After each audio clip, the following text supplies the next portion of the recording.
3 ਵਜੇ ਤੱਕ ਮੈਂ ਖਾਣਾ ਮੈਨੂੰ नहीं तो किलो मिठाई तुम दो बंदे ने खा ली। ਇਹ ਮੈਂ ਇਦਾਂ ਕਰ ਆਪਾਂ ਅੱਧੀ ਖਾਣੀ ਆ ਤੇ ਜੀ ਨਿਆਣੇ ਵਾਸਤੇ ਲੈ ਕੇ ਫੱਦ ਪਰ ਨਿਆਣੇ ਨੂੰ हम्म ਇਹ 10 ਰੁਪਏ ਲੈ ਕੇ ਖਾਂਦੇ ਵੀ ਆਪਾਂ ਆਪ ਹੀ ਖਾਣੇ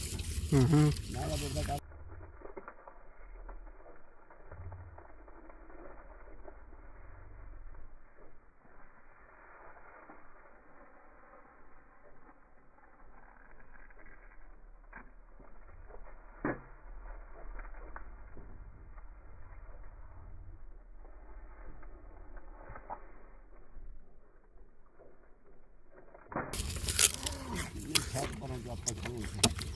ਤੁਹਾਡੀ ਹਿੰਮਤ ਆ ਤੁਸੀਂ ਪਹੁੰਚਾ ਗਏ ਕਿਲੋ ਮਿਠਾਈ ਮੁੜ ਕੇ ਨਾ ਅੱਜ ਕੱਲ ਦੇ ਦੌਰ 'ਚ।